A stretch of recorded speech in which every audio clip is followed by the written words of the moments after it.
Hello students, आज का discussion का टॉपिक है why is crypto trade with in PMLA ambit. जैसे कि क्रिप्टो करेंसीज में बिटकॉइन है, ये सारी चीज़ें हैं जो डिजिटल कॉइन्स हैं वो है, और PMLA means prevention of money laundering act. इस टॉपिक को आप कनेक्ट कर पाएंगे जीएस 3 इंडियन इकोनॉमी से। मार्च 7 को क्या हुआ, लूजली रेगुलेटेड जो क्रिप्टो मार्केट है उसको फर्दर टाइट करने की बात की गई। हमारे फाइनेंस मिनिस्ट्री जो है हमारी, उन्होंने ऑल वर्चुअल डिजिटल एसेट्स हैं जो वीडीएस के नाम से हैं वो इसकी एम्बिट में आ गई। Prevention of money laundering act 2002 के एम्बिट में आ गई। तो पीएमएलए क्या है? पीएमएलए जो है वो एंटी मनी लॉन्ड्रिंग लेजिस्लेशन है जो पास किया था NDA government, national democratic alliance ने 2002 में, और ये फोर्स में आई थी जुलाई 1, 2005 में। पीएमएलए शोकेस करता है इंडिया के कमिटमेंट को, जो वियना कन्वेंशन था, कॉम्बेट करने के लिए money laundering, drug trafficking, countering the financing of terror, जो टेरर को फाइनेंस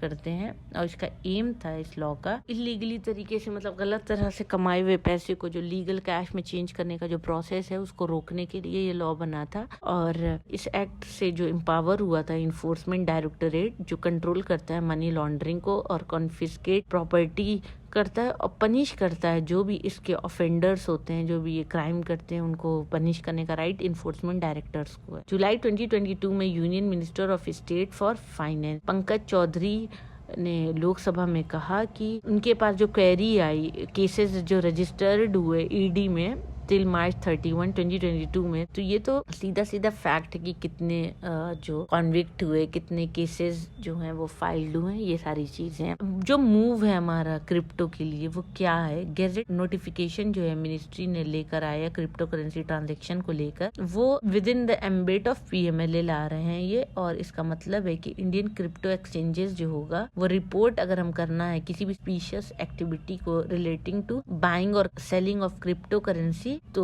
वो होगा financial intelligence unit India, FIU IND. और ये जो सेंट्रल एजेंसी है वो रिस्पॉन्सिबल होगी रिसीव करने में, प्रोसेस करने में, एनालाइज करने में और इंफॉर्मेशन डिसेमिनेट करने में, देने में किसी भी तरह की suspicious financial transaction law enforcement agencies को और ओवरसीज FIUs को। ओवरसीज में भी FIUs है। अपने एनालिसिस में जो अगर FIU इन फाइंड करेगा किसी भी तरह की रॉन्ग डूइंग को, तो वो अलर्ट कर देगा ईडी को।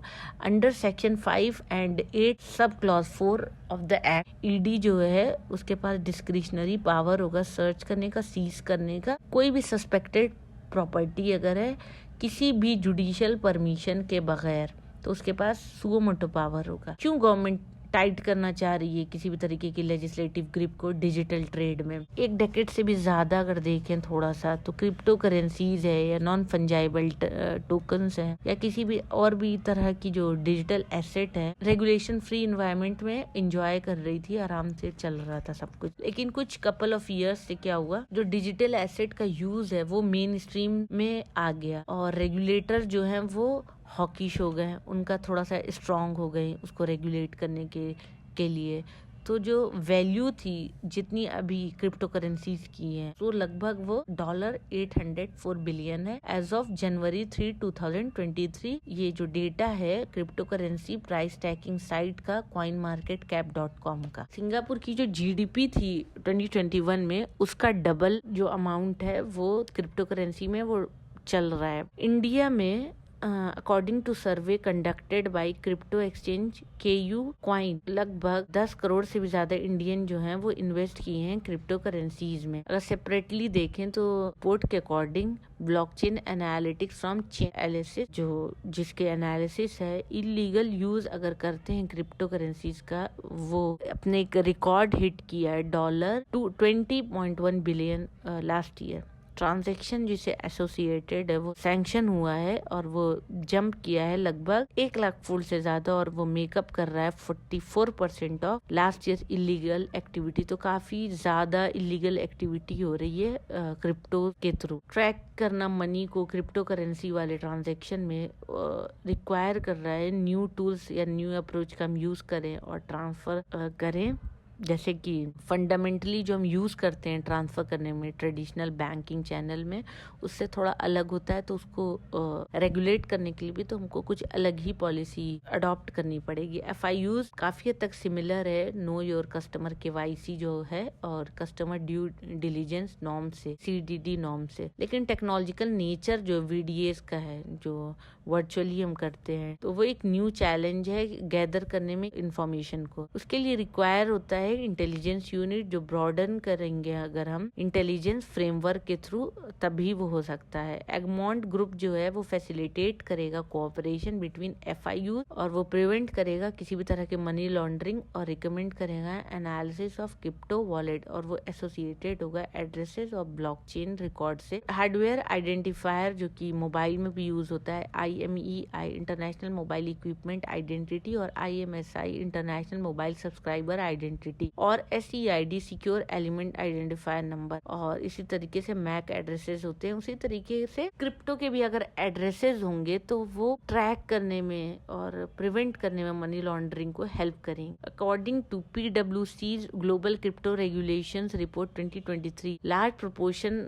ऑफ कंट्रीज जो हैं वो वेरियस स्टेजेस पे ड्राफ्ट कर रही हैं रेगुलेशन अराउंड क्रिप्टो, और ज्यादातर कंट्री ऑलरेडी इस तरह के रेगुलेशंस को ला चुकी हैं डिजिटल एसेट से related under anti money laundering laws, जैसे कि सिंगापुर, जापान, स्विट्जरलैंड और मलेशिया, इनके पास रेगुलेटरी फ्रेमवर्क पहले ही आ चुका है। वहीं पर US, UK, ऑस्ट्रेलिया या कनाडा जो है उन्होंने इनिशिएट कर दिया है प्लान को रेगुलेटिंग से रिलेटेड, इस तरह की डिजिटल एसेट को कैसे रेगुलेट करना। चाइना, कतर और सऊदी अरेबिया जो है उन्होंने ब्लैंकेट बैन लगा रखा है क्रिप्टो करेंसी पर। वहीं पे EU जो है वो प्रिपेयर कर रहा है किसी क्रॉस जुरिस्डिक्शनल रेगुलेटरी और supervisory framework for crypto asset. ये जो फ्रेमवर्क होगा वो प्रोवाइड करेगा लीगल क्लैरिटी और कंज्यूमर इन्वेस्टर को एक प्रोटेक्शन प्रोवाइड करेगा, और मार्केट इंटीग्रिटी जो है प्रमोट करने के साथ साथ इनोवेशन और डिजिटल एसेट को मार्केट इंटीग्रिटी भी बनाए रखेगा, जो कि बहुत जरूरी है। से हम ये समझ सकते हैं कि जो PMLA हमारा है, जो मनी लॉन्ड्रिंग एक्ट है,